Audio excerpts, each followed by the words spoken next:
Frank Castle is dead. Pete Castiglione, he's ready to punish. Talking, folks, about Netflix's The Punisher Season 1. I just finished all 13 episodes. Let's talk about it.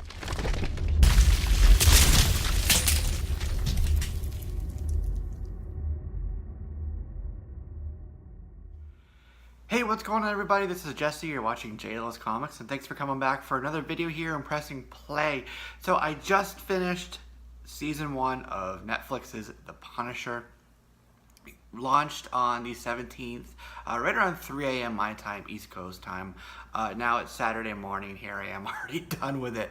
I'll tell you what I thought of it. Spoiler free. I know a lot of people are only a couple episodes in, so don't want to give anything away, but I just wanted to share my thoughts on it, what we might see for the future, and of course a rating. I always do two ratings, two scales. One is the traditional 5-star or 5-point scale, and then the one that we use for comic books on a 10-point scale.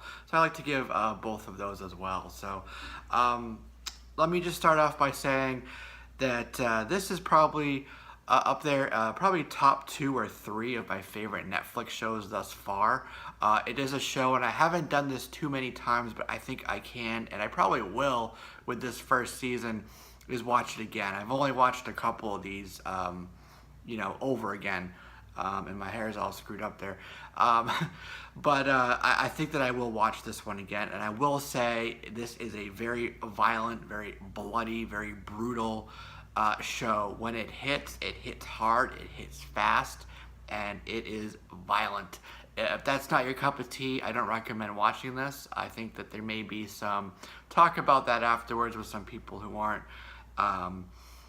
as willing to accept that type of depiction on TV. So that's just what I'll say about that part. But if you do like The Punisher, you are going to love this. This borrows very heavily from the Garth Ennis run, also the Marvel Knights Punisher Max era of Punisher. We have obviously Frank Castle. Everybody thinks Frank Castle's dead. This does a good job of explaining kind of what he was doing during, say, the Defenders.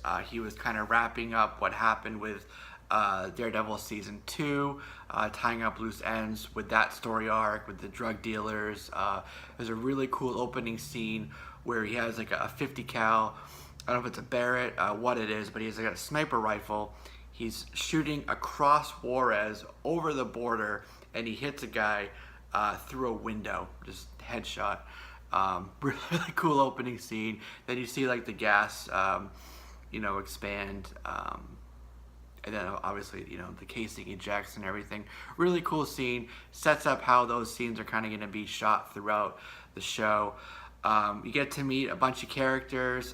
There is a she's an agent, and then she becomes a acting special agent in charge. She's Dina Madani. Really great actress. I like her. I think that she's a great asset to this. We also get to see where the rest of the Netflix shows kind of had Night Nurse as the sort of connective tissue there. It looks like they're transitioning towards Karen Page being that now. So she's kind of that lady that we get to see that ties, obviously Frank himself, but that she ties to the other shows. A little bit surprising to me, being Punisher. He's getting bullets thrown downrange at him, stuck with knives, all this type of stuff. Obviously, and it's not a spoiler, he's going to need to be sewn up from time to time, Which, you think, okay, Night Nurse, that's a good person to do that, but that's not what happens here. We get Karen Page, and it makes sense why they included her.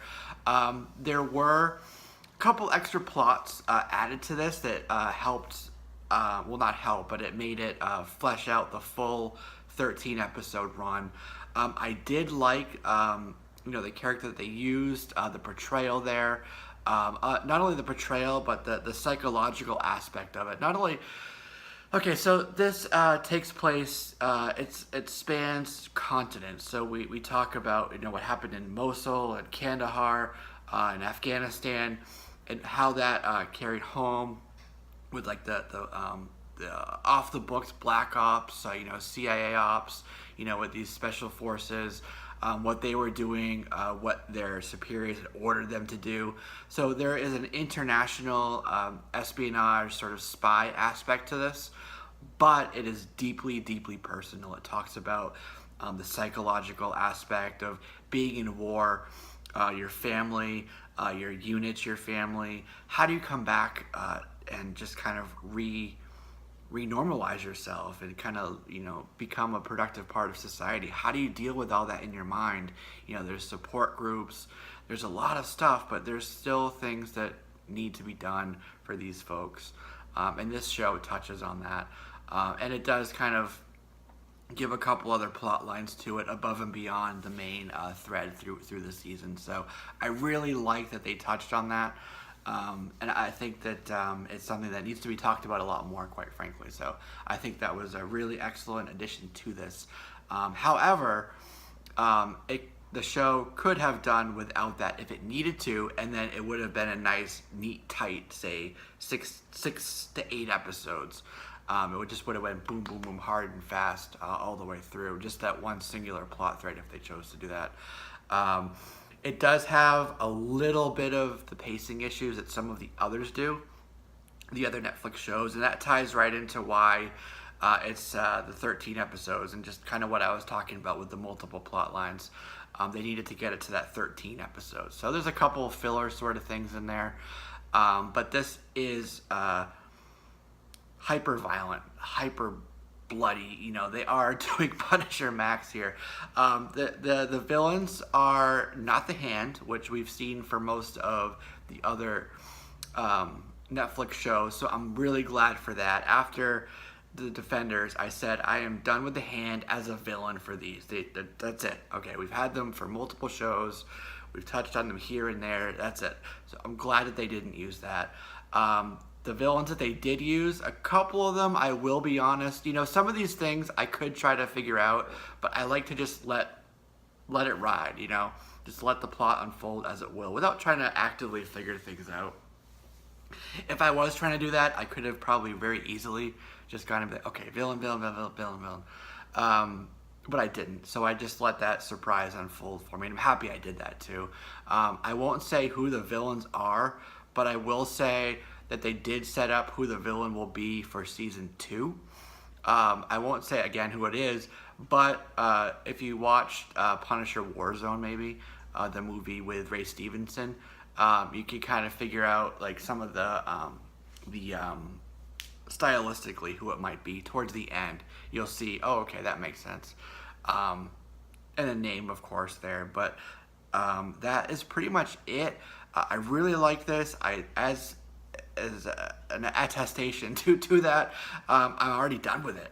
Like it's only been out for a little while, and I've already finished all 13 episodes. I just sat through it all. Well, I fell asleep, got up, threw on some more episodes, and finished it that way. My intention was to watch it all the way through, but the only reason I didn't was because it was like 3 a.m. and I was tired. So that's okay. So what do I rate it? I rate it 4.25 out of 5, and I'll give it a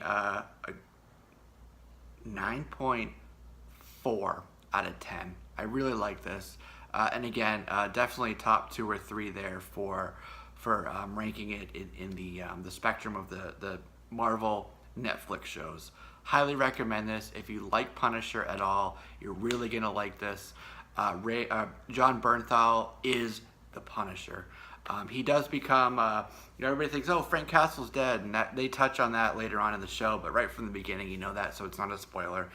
He is Pete Castiglione, and just so you know, his family is from Sicily, and Castle is an Americanized Castiglione, so basically it's the same thing.